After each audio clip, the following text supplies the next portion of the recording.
Well, our boy Stoikov regrettably has not found himself in a positive position in the laning phase this entire tour thus far. And in a game where he cannot afford to have that happen again, we'll see what they can accomplish here.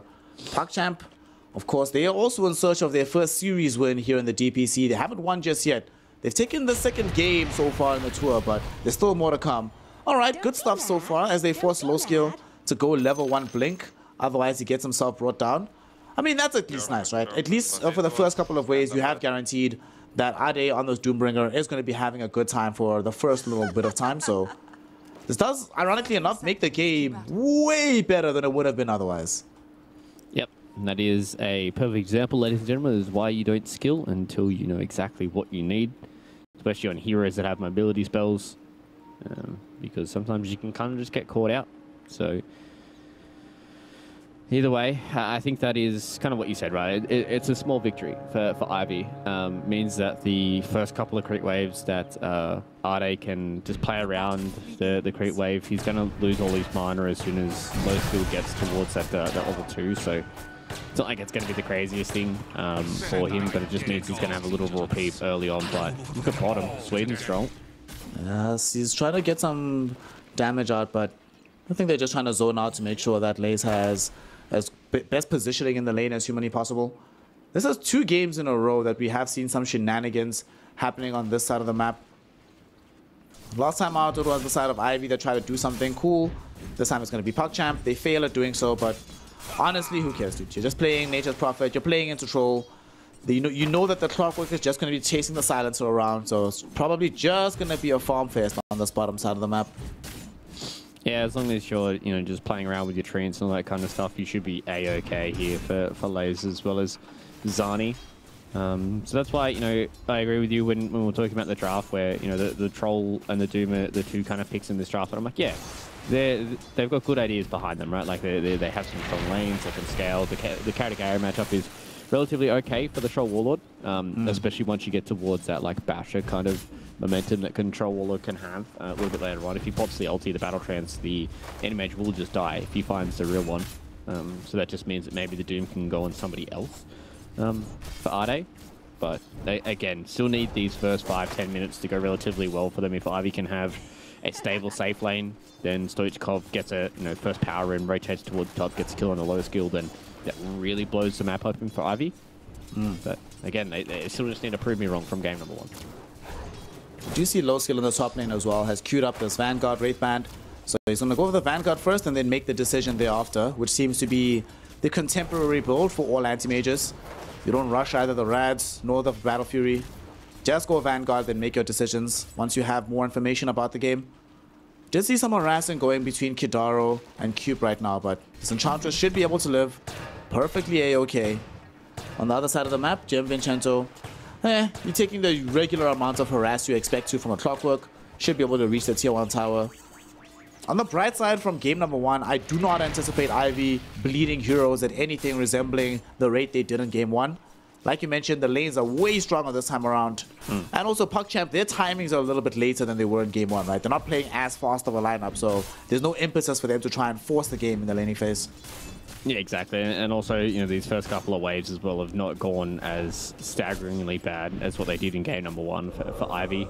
They're at least on parity for all these heroes, and in some circumstances actually winning out. So this game is looking a lot better. To be fair, it is only 3 minutes into the game, so anything can happen at this point. But as you said, better lanes, better ways to be able to play the game as well, and they've got a few more outs. The one issue that I do have is they could kind of run out of a bit of damage towards the mid game. It is kind of just Troll Warlord versus the world, whereas you see for PuckChamp, they have a Nature's Prophet, they have an Anti-Mage, and they have a Conqueror as well. So all heroes that can deal damage, all heroes that can deal damage for BKB as well. Yeah. Whereas for the side of Ivy, it's kind of just, can Ade find somebody with a Blink Doom? We've seen like a lot of Octarine cores, BKBs, so they're more about just kind of double dooming someone rather than being a big tank, where we've seen in the past sometimes like some of these Dooms have gone like AC and all that kind of stuff and been a bit of a physical threat themselves. I actually wouldn't mind if you went for like some AC/Crimson God build. Wouldn't be too bad for a game like this. You do see Laranov, mid lane, him and Stoikov are playing around each other. Lorinov does not have access to another Tidebringer hit and not going to commit the mana for a Torrent. Stoichkov also having a much better lane. Unfortunately, the particular trend of him losing his lanes is still prevalent in this game. Nonetheless, things are going a lot better. He's not dying just yet. Everything is... It's okay. It's okay. It's fine for now. Still have to wait until the level 6, though, for Lorinov. Yeah. That's when things can really start to get spicy. You can already see already that he understands that he can abuse the cooldown of Snowball if Stoichkov ever does utilize that. So top lane! Low skill almost died. Unfortunately, Cube finding himself ruining the fact that he only has level 1 into the Sacred Arrow and didn't make that move at level 4. So not enough stun duration, not enough damage. And they end up with the AM still being allowed to live. Alright, close stuff. AM gets to stay in lane. Unfortunately, Tusk does get bounced back to base. So you were talking about this level 6 timing for Lorinov. He might be able to hit it before the Tusk even returns. So Stoichkov definitely has to watch himself as he returns into the mid lane. And that's the scary thing now as well, is how I said with Stoichkov, he needs to make sure that he can make this rotation at the first power rune. We're a minute away from that first power rune, and Stoichkov has just ticked over to level 5, and especially if Lorinov is able to hit his level 6 relatively soon, they could just kind of force Stoichkov to be like half HP, and if he doesn't get the power rune, then it's going to be a little while longer before we see this Tuskar go anywhere on the map. And I think now that they need to try and put a little bit more pressure back onto low skill.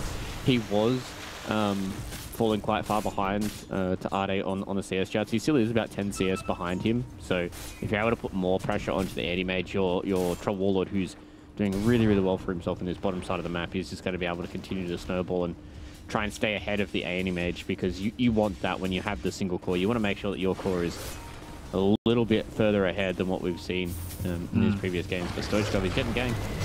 He is getting ganked indeed, as they do have access to the level 6 right now. They wait first for the snowball to come through. Will they go for the big play? There is going to be the big boat crashing forward. It gets the stun out. Sweden Strong shows up as well, and Lorinov allowed to secure the first blood on this Kunker. Will they be able to get more out of this? It seems like they don't even want to. They have a priority towards the tower. Fortunately for Ivy, though, Cube is here. So throw out the Sacred Arrow, get this young Siege Wagon away, ensure they keep the tower alive, but there is no saving this Tusk as he goes down for the first blood. Yeah, this mid lane has turned into a disaster. Lorinov is almost doubling his CS, now getting his first blood as well. Stoichkov still isn't at level 6. He's going to have it after this crit wave, but it's really becoming rough. I want to see Stoichkov make some rotations and really be able to try and get things done. Wasn't able to get the first power in either because Ivy understand that that's the way they need to play. That was this little trade on the top lane between Low Skill and Ade. Just after Ade got Vanguard, Low Skill's hitting him and doing literally 0 damage. One of the funniest things I've ever seen in my life. Does not die. He gets hit by the arrow. He gets to live. Unfortunately, though, JM Vincento not as lucky, as you can survive arrows, but impetus shots do a little bit more damage. He ends up getting... an Infernal Blade isn't even leveled up just yet, so Low Skill should be A-okay. And are they going for it? They really want to find this kill. Cube will find the Star Storm. The second one should connect, and Low Skill, his blink still on cooldown, ends up getting brought down. Cube reads the situation perfectly and gets a connection onto this anti-mage. Well, they can't salvage the mid lane here, Fluke. They're about to maybe even lose another life onto the Tusk as he's getting dove upon right now, but at least they get the kill onto the AM. We'll see if the Tusk is able to survive this in the top lane. Lorinov, he actually might be the one in danger. Shani has made the rotation from down bottom. Doesn't have access to the battle trance just yet, so they might not have a way to just keep him under control. Lorinov running onto the other side of the map will be able to approach and cross the river. He's fine, he's okay. And they escape on the side of PuckChamp. Yeah, you can see that they really want to shut down Stoichkov in this middle lane, because a Tusk that's behind in the mid lane, it feels really bad to play, man. Like, you want to be able to roll in, Walrus punch somebody, and kind of be a threat on the map. And Stoichkov right now isn't that just yet. Biggest thing for PuckChamp right now is the fact that Lorinov and Lays are the ones that are leading the net worth charge. So Lace is going to have a fast Aghanim Scepter, and that just enables them to kind of run around as this 4-man crew until Low Skill wants to try and join the fray for them. But Ivy, much better this time around. 9 minutes in, game's not out of control just yet, and they're definitely on the right track. Yep. Right now we see Laranov trying to build himself into the subsequent BKB after this initial start from himself with the phase boots. So very standard build up from him. The question is going to be, where do they go on the map? They still haven't taken the tier 1 tower mid yet, so they have a requirement for a little bit more space before they try and make bigger moves. We see on top though, Cube ready to throw in the arrow to defend Ade if need be. But Ade is just chilling, hanging out, trying to finish off this hand of Midas. Should be getting it at a much faster timing than he did in game number 1. And because of that earlier death onto low skill, he is not going to be getting the Battle Fury as fast as he wanted to, as he is going for that build over and above the Radiance. Which does mean that also, unlike game number 1, Ade should actually be able to stay consistently above this anti-mage. For him to keep this fight going. They've brought Zani towards the top side at 10 minutes in, so seems like Laze was able to just kind of push out the Troll Warlord, send him towards the top side of the map. Yep. Laze doing really, really well, going for the Aghanim Scepter, so they'll have some kind of control up against some of these more mobile heroes. They're going to try and force through this tower in the tier 1 up on the top lane. There's a Dark Troll Summoner from Kidaro, just trying to get some vision, get some awareness of what's happening, but I don't think they'll be able to stop this push. Simultaneously though, PuckChamp, they want to do it the old-fashioned way. They smoke up on 2, bringing Sweet and Strong's Clockwork and the Laranov Kunkka in from the mid lane. Will they get here in time? They have popped the young Glyph here. Ivy looking a little bit hesitant about this. They feel like a fight might be coming in for them, and they are correct. Laranov finds the X marks the spot onto Ade. There'll be a Moonlight Shadow. They don't have a sentry drop down just yet, so they actually can't see any of these heroes. And as they've taken away the tier 1 tower, their free vision is gone. So now they need to be careful here. Kidaro went too far forward, was maybe hoping to get down some vision, but not even carrying wards at the moment. Will end up just getting brought down. And PuckChamp forced to retreat away from this. Ivy get a tower.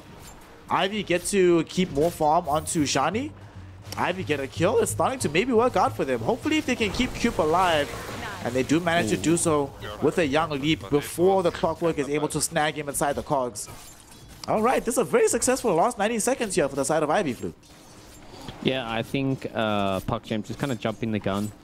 They don't have the most crazy amount of damage, especially if low skill as well as Laze are not going to be a part of these fights. Laze really just wants to try and finish up this Aghanim Scepter. He's 500 gold away, so 13, 14 minutes he's going to have that available, whereas low skill definitely just kind of wants to be left alone. He just wants to farm creeps for a little while longer. So not having the damage to get the kills just yet, but maybe this is the way to go. Well, they're going to pop the global to try and get him out of dodge here, and there is no more follow-up unless Sweet and Strong will commit the hook shot. It only just came back off cooldown, however.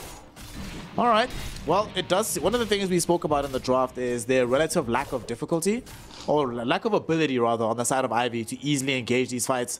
PuckChamp right now also suffer under the same constraints. They don't want to pop this Wrath of Nature before they have Aghanims. It's just finishing just now. They didn't have access to the hook shot, and Laranov Kunkka didn't have a cool bead or a cool way to get rid of this global silence. So until they have like BKBs, Mantas, ways to deal with this, they're also going to be lacking initiation, provided they have that global silence though. Yeah, very true. But also now that they've committed the global silence, they can really just put the pressure back on to Ivy. I think they understand that they can hit this nice little item timing early on for PuckChamp. As you said, Aghanim Scepter fully completed now for Laze. Getting close to the BKB for Laranov.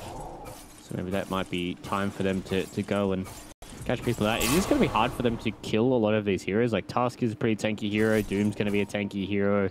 Troll Warlord's going to be relatively tanky with the Battle Trance. So it's going to be hard for them to actually convert onto many of these kills. The Aghanim Scepter will go a long ways around it with the root, but it's not the easiest of ways for them to get some of these kills. Well, speaking of kills, I think Kidaro should be dead here in the bottom side of the map. As they're reaching in for him, JM Vincento will die through middle, and they're actually not going to go onto him. They want the bigger target. They want this Laze Nature's Prophet. Nothing that BKB just finished off the Yags, trying to get himself out of dodge here on the far side of the Sprout, but unfortunately the damage output is going to be a little bit too high. They really want to give the kill towards Ade, but one of these supports might be forced to take it ultimately. Oh, no way. Yeah, they have to take it. Stoikov able to get the kill. He was very low on the net worth before this. Gets it a little bit higher. Saves himself for the big combination by going into the snowball. Does leave his compatriots behind though. So Ade stuck inside the power cogs and should end up falling here. Sweet and Strong might die first, but not enough damage just yet from Ade. That is going to be a 1-for-1 trade for the offlaners down on this bottom side of the map. And Ivy will take it, given where they were at the game so far. Good read there for them to dodge going for the Enchantress and get the bigger kill instead.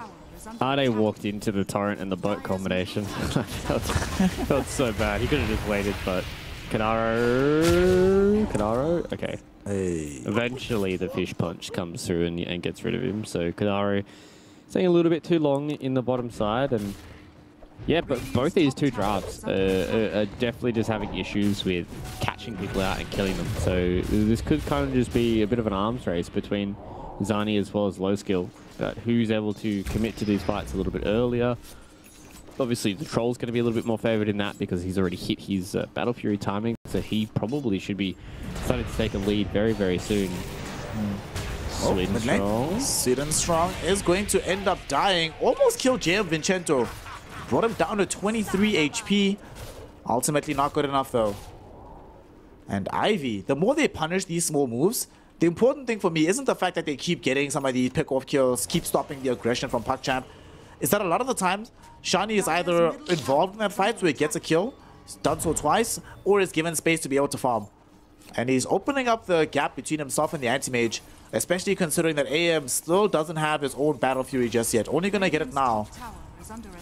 So game is not looking to be the easiest at this point in time. And this looks good for Ivy, honestly.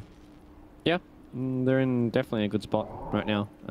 Their greedier cores are really deciding to take over the map. They have BKB completed now for Loranov. So they're going to look to try and fight. I think the biggest thing for me is PuckChamp really just needs to try and get a full committal onto Stoichkov to try and kill the Tuskar. But Ivy, they've been playing really, really well around the fact that some of their heroes are pretty slippery and hard to kill. This Tusk is going to be very, very hard to kill. Not only is he tanky and has a decent amount of EHP to get through, you always have to worry about the global SARs, him snowballing to a creep wave to save himself from X mark. Like, he's got a lot of good ways at dealing with the combinations from PuckChamp. And if this X like boat combination doesn't really work, like their damage pre-Animage is very lacking for PuckChamp. Yeah. They certainly need the damage output to come. Need some more items before they feel ready for that point in the game. For now though, Ivy will very happily just be chilling. Oh, nice little plays here.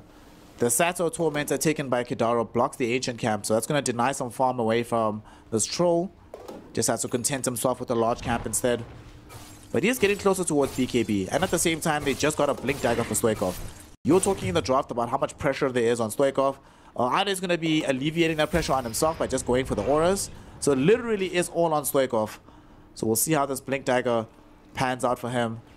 He's joined with the rest of the team, but I think the Blink is unfortunately very far behind when it comes to talking about net worth. So PuckChamp, the fact that they have 3 cores all in that 8k range, really feeling pretty good, especially now with getting a kill onto Cube. Yes, they do able to commit on it. So the fact that Stoichkov is, like 2,000 behind the next closest core means that he's going to be constantly behind. Like Tusk is not going to be able to catch up on farm, so it's all about what the rest of these other cores can do. Speaking of those cores, we see in the top lane, Ade getting aggressed upon by a Loranov and Sweet and Strong. Does have a mech, and they did miss the initial Torrent combo. It was going to be hard to kill him. Dude, get the global silence out. Laze, will he find himself losing his life here? They thought about committing the Doom, but they realize it's not necessary. Shani just pops a Battle Trance, and they have enough right-click damage and bashes to kill him through the TP. And PuckChamp, they were the ones pleased, and Sweet and Strong will end up being the Raspberry Jam, the young red velvet cake right now for the side of Team Ivy. Yeah, it was a little bit too deep of a TP coming in from Laze. Like they kind of committed a lot to get the first kill, and then Laze TP'd into the background and just gets global silence and then just gets clicked down. So it is all about TP kind of selection for a lot of these Nature's Prophets. You see some of the really, really good Nature's players, like, you look at like the way that Saberlight plays it. He always makes sure that he's in a very, very good spot. Cute. Try to do something cute. Doesn't get away with it though. So PuckChamp finally able to get their combination working, and they get themselves a kill to boot. But yeah, if Laze keeps getting caught out in the background, doesn't matter how well you're farming, start giving a little bit of that gold away to the side of Ivy. Look at our boy Loranov. You know, we were talking about how good Radiance can be into this Ivy lineup, in particular playing into the Troll Warlord. Yeah, he can buy MKB, and we'll queue that up eventually, but can still be very decent having that Rads. Well, PuckChamp, they're like, well, Anti-Mage won't buy Rads, but Conquer will. That's going to be the next item he's angling for right now after picking up this BKB. Will certainly be on the later side, but it'll be fun to see this Rads coming out on the Conquer. There was a point in time where this was like the build-up, right? Like Sanj, Radiance into BKB. It was good times. Yeah, and I think it's a pretty good pickup for everything that we talked about, right? Just makes him a whole lot tankier. Gives him that little bit of extra burst damage as well, because he has that extra bit of damage from his Tidebringer.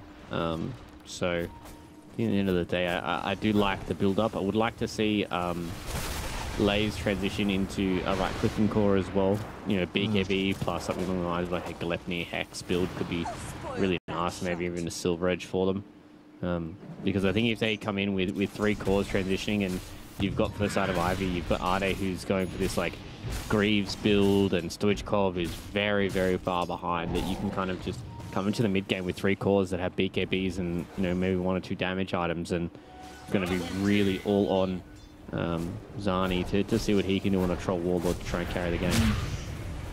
Well, we see that they make the jump right now to Kidaro. They've gone for a pretty massive adventure upon the map, looking for somebody to bring down with the smoke. They don't find a target on the south side, but they will find one here in the northwest. Able to take down this Enchantress who was occupying the Radiant Triangle. One thing I love about, you were mentioning like Saberlight earlier and his build on the Nature's Prophet. He tends to go Ags, BKB, and then AC Daedalus. And it looks like that's going to be the option as well here in this game for Lace, recognizing that they want some right-click damage. Now the question is, do they feel they can defend this roach? Without having access to the hook shot, Sweet and Strong can't go in for them. And they realize it's on Ivy, so just going to get a free Aegis of the Immortal for themselves. All right, Ivy.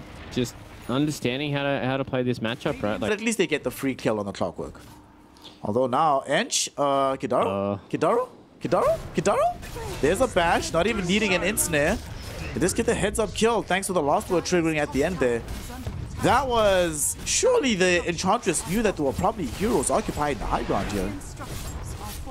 Yeah, and surely Sweet and Strong didn't just hook shot into a silencer, right?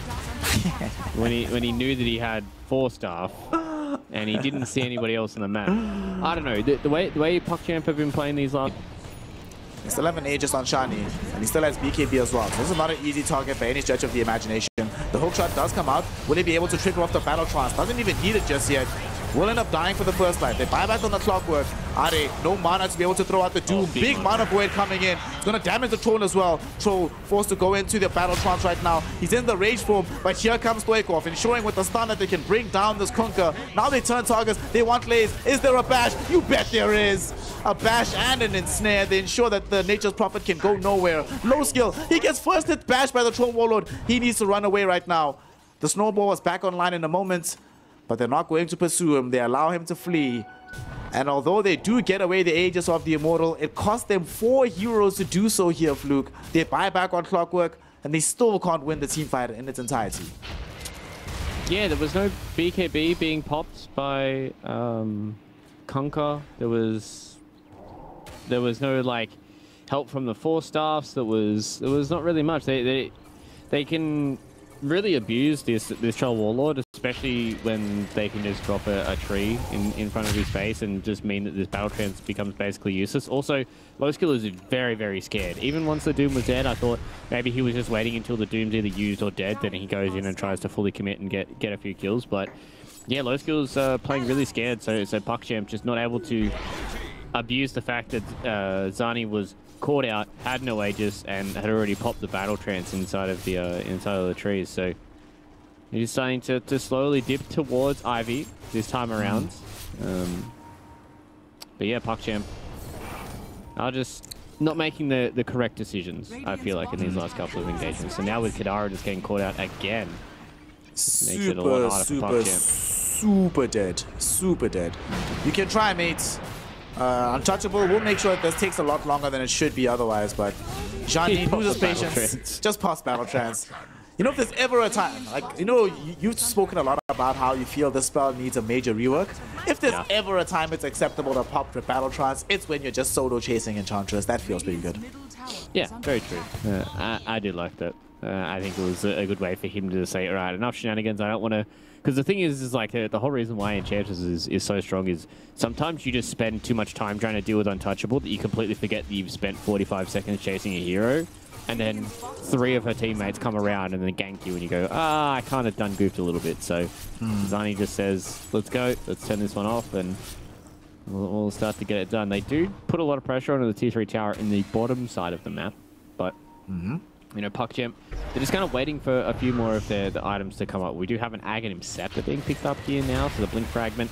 One of those items that kind of just allows you to play these fights nice and slowly and nice and kind of elongated. You just throw out these Blink Fragments, you just have to chip away with these heroes, these strength heroes, that really do hate having their mana burned. So you can just get those Blink Fragments going out and really try and cause some chaos in these fights as well, and then once they get low, or maybe once some of these heroes are forced out of the fight, then you can kind of commit with the Clockwork, maybe commit with Lorinov as well. So it's not bad. I would have loved a item that allows him to get into the backlines and kill like the Silencer, or even try and catch that Cube or one of these other heroes when you've got Lays as well as Lorinov, who are going to be very, very good in the front lines for you.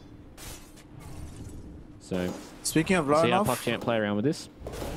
He's building into a Hex right after finishing his Radiance, and through middle, Shani taking quite a lot of damage from these Impetus shots. Might be forced to pop BKB here. Miss hook shot, but that was actually really scary of a moment for this troll. He's right around the corner from finishing off the MKB, so he didn't want to die in that situation. But PuckChamp, they smell weakness. They know that the BKB is down. They know that his HP is still low, and they are trying to chase them. Fortunately, for the side of Ivy, they'd already triggered out the Moonlight Shadow, so they get themselves out right now. I feel like this is this the time to start thinking about a gem on the side of PuckChamp, given how hard it's been for them to pursue these heroes through the Moonlight Shadow? Yeah, definitely think it's a good idea for them. They have kind of played this game nice and slow as well.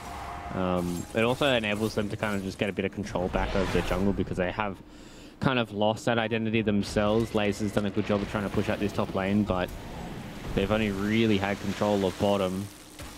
Lorinov should know that Jam Vincenzo is around here somewhere. Okay, he just gets a free TP out. All right, sick. All right. Good job. Jam Vincenzo with the Dumbledore set, able to get himself out of trouble here. Just surviving the team fight, or surviving the gank, rather. Getting on the other side of the map the entire game. But the crucial thing is this item that he just picked up right now. Got themselves the MKB. We saw earlier the anti-mage was queuing up Butterfly, recognized that this is a useless endeavor given how soon MKB will come out. The Radiance now that the Kunkka picked up second, suddenly a lot less useful than it was otherwise. So this item pick, very, very good. If they can keep control of this area here and they get the next Roshan, that makes life much more difficult for PuckChamp. So would like to see them do something aggressive on the map, but should they wait for this Hex to finish on Kunkka first, or maybe even perhaps the Basher on the anti-mage before they try to make a big move? Yeah, it definitely feels like they are waiting for an item timing. I don't think you can wait all too long for the Hex. I think that might be a little bit too long for Lorinov, because that's when you see like an extra item or two coming out for Zani, who is currently on the MKB. So if you wait too long for the Hex, then he gets like Blink, and he just Blink BKB's ultis and kills 3 of the heroes in the backline before you've even done anything with the Hex. So I think PuckChamp are slowly starting to lose their window. Like their Enchantress is really starting to fall off. The Anti-Mage has never really had control of this game and has this kind of weird build that doesn't allow him to do that. And you can just see once again, just Sweet and Strong just getting caught out. Yep, very easy kill for them to be able to pick up there onto Sweet and Strong. It only required them to pop the Moonlight Shadow because they thought a fight might be coming subsequently. However, despite all this good stuff that's happening for them, we do see down bottom massive pressure being applied on the map by Lays. That's what makes Nature's Prophet such a good hero. Even under circumstances where he feels he can't participate in fights, he can still make his presence on the map known. Mid lane, Ade, he might be feeling the presence of these PuckChamp heroes. Forced into a BKB himself. The X marks the spot, will not trigger of course thanks to the BKB. They turn with the young Doob directly onto the Kunkka. Zoikov coming in as well. They snowball onto the Pirate. They really want to try and bring him down. Walrus Punch will be there. Do they have the damage output? And yes they do. They baited PuckChamp to fly too close. Now they're trying to deal with Lays here. Shani, it's his role to deal with the Nature's Prophet. Can he find the bash? Of course he can. And that's 3 heroes down for the count. PuckChamp, they thought they had the initial jump. That seems to be the story here of game number 2. Every time PuckChamp feel like they are in an advantageous position, Ivy just punched them back immediately in the mouth. Yeah, I think this game is probably done. I think the core-to-core matchup here for the Troll versus the Animage is a really Troll favorite, considering how far ahead that he is. He's only 2,000 gold, but the items that he has just means that that low skill just really isn't able to fight. He's got this Aghanim Scepter build, and you can see that he's slowly chipping away, but they just they have no committal. They have like no real way of like getting into this fight and getting this stuff done. I said a lot of this game was going to be on Stoichkov, but I think this all kind of came down to Zani and the way that he farmed and the way that he fought his way back into this game, and probably, you know, a little bit on PuckChamp as well. Hasn't really been able to do much. Farmed is Cube. Cube has their Hex as well as the Meme Hammer, able to try and disable Lorinov. They're forced to pop themselves the full global silence to just retreat here, scared of the re-engage on the side of PuckChamp. Still though, that was a BKB charge that came out of the Kunkka. Not ideal. And this Morana, how much gold has Cube been finding on this map? 10k net worth. Just all the disabled in the world. And now things get even more difficult for both Lays as well as the anti-mage here, Fluke. Shani just picked up a Blink Dagger, building into the Swift Blink. So now he doesn't even have to worry about Stoichkov. Stoichkov can go on one target, whilst the Troll goes on another. And at this stage of the game, if Troll presses R, any hero that's nearby him will guarantee die, no matter what item they end up popping in the meantime as the jump happens. Yeah, exactly. And this is kind of just going back to the very passive nature of the way that PuckChamp has been playing this game. They have really kind of only just been slowly pushing out these lanes and not ever fighting Ivy when they were at their weakest, and now they're a very strong point. They're going in, they get the Doom out onto the anti-mage. Oh no, he's dead. Down to rights, no buyback. Sweet and Strong inside of his own cog should end up dying as well. One more right click from Shani will do it, granting him the double kill. Hex from Cube prevents the Enchantress from escaping the fight. You're going nowhere, my friend, except in an express trip to the fountain.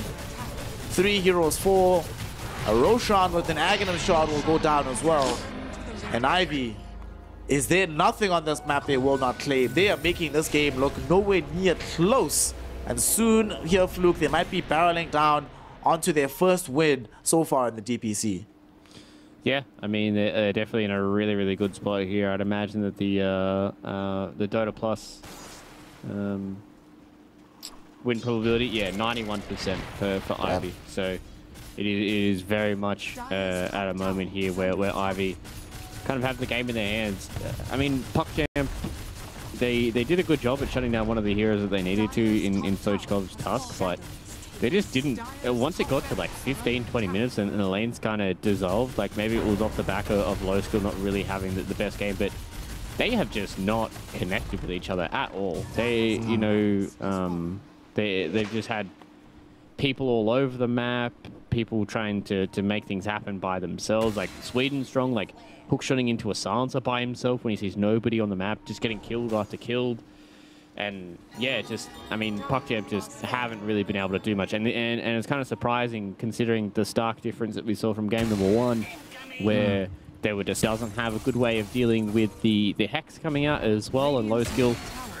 He's playing on the edge of these fights because he knows that he can't ever commit and be close to a Troll Warlord, right? Like, if Troll Warlord ever gets close to him, he will just die. So he has to try and play the edge of these fights, and that's where the Aghanim Scepter is really starting to come in for him, and he's just kind of throwing these blink fragments out towards the back and just burning a lot of this mana. He's able to do that now to Jay and Vincenzo, and with 30 seconds left on this Troll Warlord, maybe you might get a tier 3 tower. No, actually, the glyph will dissuade them for now. Still though, given where they were a few minutes ago, getting the glyph out of them feels very good. Another cool thing about these fights is that Lays, since picking up the Heaven's Halberd, his only target is the Troll. You're not trying to force the Troll to pop BKB before he shows up to the fight. Otherwise, he just feels quite toothless. So PuckChamp sort of exploiting that the main engine of damage on the side of Ivy is this Troll Warlord. So Shani has a lot of responsibility, and Ivy gonna try and make space for him as they smoke up. Looking to try and make sure that they have access to their own triangle. And more importantly, when Roshan comes up, they have some kind of way of getting themselves into the pit. They will pop the Moonlight Shadow now. So are they really going to try and pursue an engagement here? Stoikov is in the river, down bottom. We see Shani and Ade unable to find any kind of target. Oh no. Anti-Mage is thinking about coming to the low ground. He actually gets jumped on. Stoikov able to find him. Where's the follow-up? Will they be able to find the Doom? The global silence will be there. The arrow launches onto him and they find the Doom. They really want low skill and they are gonna get him. Stoikov finishes him off. At the same time though, Shani low on HP, not dead just yet though, and still has the Battle Trance. They need to be careful. Lorinov finds himself getting hexed up. They pop the Battle Trance on top of him and they should be able to bring down this pirate. As the Kunkka goes down, Kidaro TP's out, at the very least gets out in front of their faces. But JM Vincento is throwing a very necessary tip onto Stoikov because he found the perfect bead onto the Anti-Mage, the priority target for this team fight. Yep, been able to find him out, get the stun out on him, even if he got forced off the way. You throw the Doom down onto his face and there is no Anti-Mage for you to play around with this time around. So PuckChamp weren't able to abuse that extra bit of timing because there was too many supports around them. And now they are in a very dire spot. They lose a full lane of frac. They're still in this game, but again, just further and further behind the 8 ball they do go. And I mean, I'm just trying to find like the perfect fight for them. They need to try and find a spot where low skill can go in. Like, does he get scary with, I mean, he's building a Bloodthorn. I don't know if that's even the item. Like, maybe you just go Lincolns on the Anti-Mage. Yeah, it might feel a little bad, but I mean, you kind of need to make sure that you don't get snowballed, make sure that you don't get, you know, blink doomed or even blinked hex from Cube. So I think the Bloodthorn might be a little bit of a mistake. I don't think they're lacking lockdown. I think they're lacking low skill being able to go in and commit for a fight. I'm actually kind of surprised that nobody on the team has bought a Lotus Orb just yet, which would help him immeasurably at this point. I think if they went like Lotus, Lincolns, apply both of them on top of this Anti-Mage, it might help him out a little bit. For now though, his struggles and woes will continue. 13k gold lead for the side of Ivy. For PuckChamp though, not all hope is lost. Yes, it's one lane of racks gone through middle, half a lane, crucially it is a melee racks, gone from top. But the game's not over just yet, and Roshan 30 seconds away from spawning. We do see that they jump onto JM Vincento. Sweden Strong wanting to find this initial movement. Do they have the damage to kill him? The Blink Illusion doing most of the work here, but it's not going to be enough work. They turn around now with the Global Silence. Lays has already popped BKB. He's going to end up losing his life here to the Troll Warlord. He dies. Sweden Strong has already preceded him inside the grave. And now they have left behind Kidaro, who's going to tank the damage for his squad. They cannot help him. Both Low Skill and Lorinov just have to watch with bated breath as they lose more and more heroes. And on the bright side, it's a late Roshan respawn. It's not going to be instant, but yet again, that's PuckChamp that started that fight. Yet again, another hookshot that goes terribly wrong for them here, Fluke. Yeah, because you can just tell that Low Skill is playing very fearful this game. He does not want to ever commit with his real hero unless he knows he's in a good spot. Low Skill! He got caught bottom! Cube, what a player! Was ready with the Hex. Will they be able to catch him as he blinks away? Blink again in 1 second. The arrow's going to be there. The snowball to follow up. There's going to be a moment with the counter spell to bail him out. And he blinks in the opposite direction. Low Skill somehow still alive. Can he get himself out of here is the question though. Heads into the trees. He's trying to get out with the TP and he does. Low Skill got them J's on, baby, as he's dancing around the opposition. This actually bought a huge amount of time, even though he came so close to death. See, and that's the thing, that's why I'm a little confused as to why he's still being so scared in a lot of these team fights, right? Like, you can already see he blinked directly onto a creep wave. He gets blinked Hex, full duration of Uzani just sitting there clicking away at him, and he still lived. Yeah. So maybe you should feel a little stronger in these fights, but now losing Lorinov, that is not the fight that you want to be in here for Low Skill. Yep. Unfortunately, the exact same play as well now. Yeah, he does. Oh, where's all this money coming from? This play is actually kind of disgusting. Now that this Mirana has access to Hex, she just shows up anywhere on the map with this Gem of True Sight, and they immediately just Hex you into the TP from Zhani as he has bots too. It's super hard for them to deal with on the side of PuckChamp. The only silver lining is that Roshan is up soon, so Ivy is not going to try and force the issue by going high ground, but I don't know, fam. You can't farm anywhere. Look where Low Skill is chilling. Feeling very unsafe about showing himself whatsoever in the lanes. Yeah, well, he kind of can't now as well, right? Because of the amount of gold that Cube's been able to accumulate.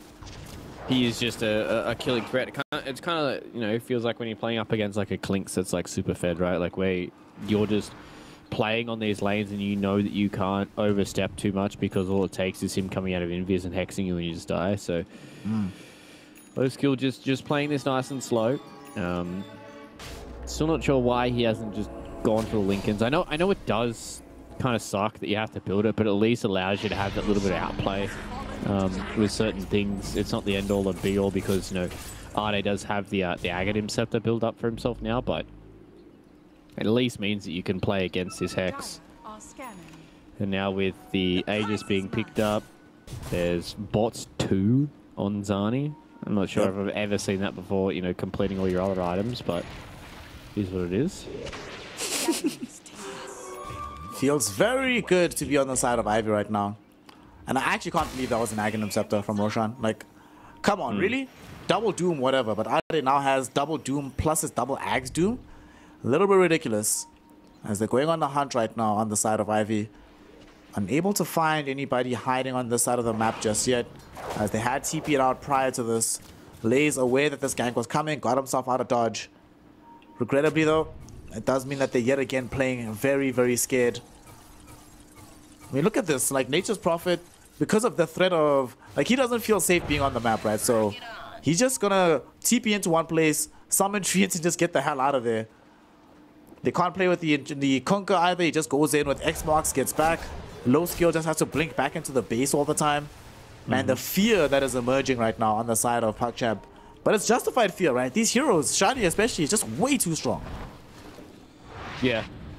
And I think, you know, maybe if they were able to play this game a little faster, maybe play it on the map a little bit more and be able to, you know, really blow this game apart, they may not have been so scared. But the way that Ivy have been playing for these 45 minutes, you can't really fault them, right? Like, as soon as this game started to slow down, Cube knew that, you know, all it takes is for him to get a big item like a Hex, and especially Blink Hex as well, and this can really crack it wide open.